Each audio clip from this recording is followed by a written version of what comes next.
ماں باپ کے پاؤں دھو کے پیو. ماں باپ تمہاری جنت ہیں، ماں باپ تمہاری جہنم ہیں. ماں باپ کو ٹیڑھی نظر سے دیکھا تو جہنم، اچھی نظر سے دیکھا تو جنت. کیا کمال ہے، قربان جائیں.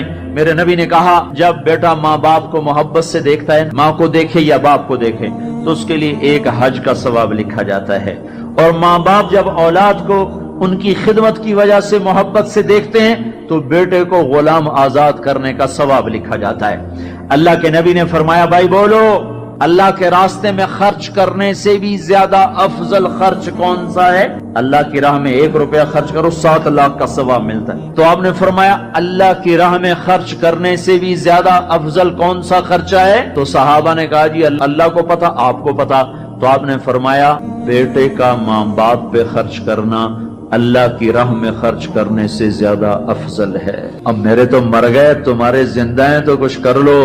مر گئے تو بس پھر ہاتھ ہی ملتے رہ جاؤ گے. پر وہ بھی اب کسی کو توفیق نہیں ہوتی کہ کوئی افسوس اور غم ہو کہ کتنی بڑی دولت سے میں محروم ہو گیا. آپ جنت میں تشریف لے گئے تو قرآن کی تلاوت سنی. آپ نے کہا یہ کون تلاوت کر رہا ہے؟ کہا جی نعمان بن حارثہ. نعمان بن حارثہ تو مدینے میں بیٹھا ہوا ہے اور اس کی تلاوت جنت میں کیسے جا رہی ہے؟ کہا جی ماں کا فرما بردار ہے، اس کی وجہ سے اس کی تلاوت جنت میں بھی آتی ہے.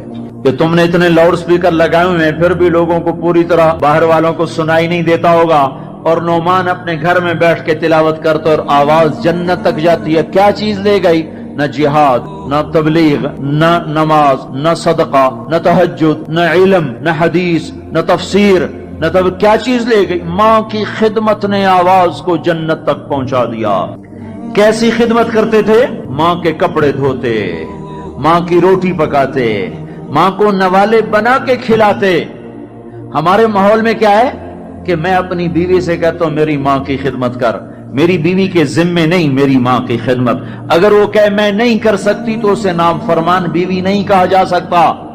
میری خدمت نہ کرے تو نافرمان ہے، میری ماں کی خدمت نہ کرے تو نافرمان نہیں ہے. اسے میری ماں نے نہیں جنا، مجھے میری ماں نے جنا ہے.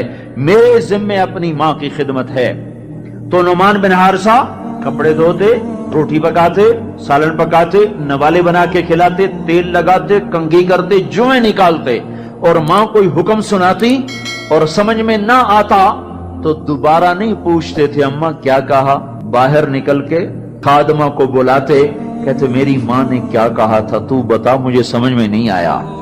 ادب کی وجہ سے ماں سے دوبارہ پوچھتے نہیں تھے. اور میرے بھائیو ماں باپ کی قدر کرو. موسیٰ علیہ السلام نے پوچھا یا اللہ میرا جنت کا ساتھی کون ہے؟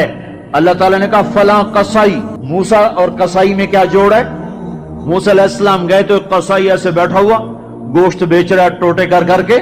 شام ہوئی اس نے تھیلا کندھے پہ لٹکایا، گوشت کا ٹکڑا ڈالا، گھر کو چلا. موسیٰ علیہ السلام بولے میں بھی آ جاؤں تیرے ساتھ؟ اسے نہیں پتا یہ موسیٰ ہیں. کہا آ جاؤ بھائی. گھر میں گیا، انہیں جا کے گوشت کے ٹوٹے چھوٹی چھوٹی بوٹیاں بنائی، ہانڈی پہ چڑھایا، آٹا گوندھا، سالن تیار ہوا، روٹی پکائی، تیار کر کے ٹرے میں رکھ کر ایک بڑھیا عورت بیٹھی جس کو الٹے ہاتھ کندھے کا سہارا دے کر ایسے بٹھایا. پھر آپ نے سیدھے ہاتھ سے نوالے بنا بنا کے اس کے منہ میں ڈالتا رہا، کھلاتا رہا. پھر اس کا منہ صاف کیا، اس نے کچھ بڑبڑا کے کہا، پھر اس نے اس کو لٹا دیا. موسیٰ علیہ السلام نے پوچھا بھائی یہ کون ہے، کیا ماجرا؟ کہا میری اماں ہے، صبح جاتا ہوں اس کے سارے کام کر کے جاتا ہوں، شام کو آتا ہوں پہلے اس کے کام کرتا ہوں پھر اپنے بچوں کو دیکھتا ہوں. موسیٰ علیہ السلام نے کہا یہ کچھ کہہ رہی تھی. وہ کہنے لگا کیا بتاؤں کیا کہہ رہی تھی؟ پاگل ماں ہے. جب بھی خدمت کرتا ہوں مجھے کہتی اللہ تجھے موسیٰ کا ساتھی بنائے جنت میں. میں کہاں اور موسیٰ کہاں؟ وہ جب بھی میں خدمت کرتا ہوں کہتی اللہ تجھے موسیٰ کا جنت میں ساتھی بنائے. آئے ہائے. موسیٰ علیہ السلام بولے تیرا کام بن گیا، تیری ماں نے تجھے موسیٰ سے ملا دیا. اے ماؤں کو راضی کرو، نبیوں کے ساتھ جنت میں پہنچو گے. ہائے میرے نبی سے پوچھا گیا تھا قیامت کب آئے گی تو آپ نے یہ نہیں کہا تھا جب زنا زیادہ ہوگا، جب قتل زیادہ ہوگا، جب پتھروں کی پوجا ہوگی تو قیامت آئے گی. میرے نبی نے فرمایا تھا جب اولادیں ماں باپ کو ذلیل و رسوا کریں گی اس وقت قیامت آئے گی. جب ماں باپ سے ایسے بات کریں جیسے نوکروں سے کی جاتی ہے تو اس وقت قیامت آئے گی. جب ماں ڈر رہی ہو کہ میرا بیٹا کہیں بدتمیزی سے مجھ سے بات نہ کرے، جب باپ ڈر رہا ہو کہ کہیں میرا گریبان نہ پکڑ لے تو سمجھو قیامت آ گئی۔ اور اللہ کے نبی نے فرمایا جس نے ماں باپ کو ستایا اس پہ اللہ کی لعنت، فرشتوں کی لعنت، زمین آسمان کی لعنت، نہ نماز قبول ہے، نہ روزہ قبول ہے، نہ حج و زکوٰۃ قبول ہے۔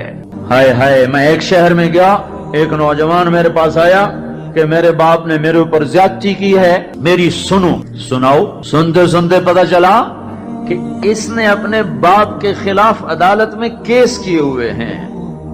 میں نے کہا بیٹا تو جلدی سے چلا جا، تو شکر کر تیرے اوپر آسمان نہیں ٹوٹا، زمین نے تجھے نہیں نگلا، تیرے اوپر کوئی آگ کا کوڑا نہیں برسا، اور اللہ نے ابھی تک تجھے درگزر کا معاملہ کیا ہوا ہے۔ تو بیٹا ہو کر باپ کے خلاف کیس کر رہا ہے، صرف تو نہیں رگڑا جائے گا، وہ وکیل بھی رگڑا گیا جس نے تیرا کیس تیار کیا، اور وہ گواہ بھی رگڑے گئے جنہوں نے گواہی دی۔ ارے ظالم، بیٹا ہو کر باپ کے خلاف تو کیس کرتا ہے۔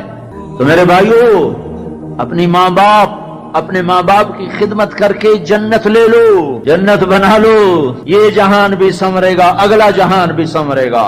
ایک نوجوان تھے، ان کا نام ہے کلاب، وہ گئے اللہ کے راستے میں، ماں باپ تھے بوڑھے ضعیف، ہاتھ بھی کامتے تھے، تو ان کے باپ نے کہا بیٹا جب تو بچہ تھا ہم نے تجھے پالا، جب ہمارے ہاتھ کانپنے لگے نہ تیری ماں مجھے گلاس پکڑا سکے نہ میں خود پی سکوں، تو ہمیں چھوڑ کے چلا گیا۔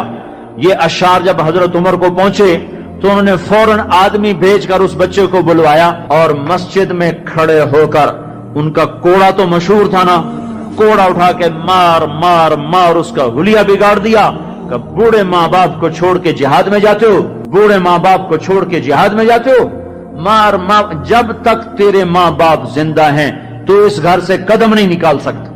اور میرے بھائیو، آج کل ماں باپ بڑے رسوا ہو رہے ہیں، آج کل ماؤں کی بڑی ناقدری ہو رہی ہے، باپ کی بڑی ناقدری ہو رہی ہے۔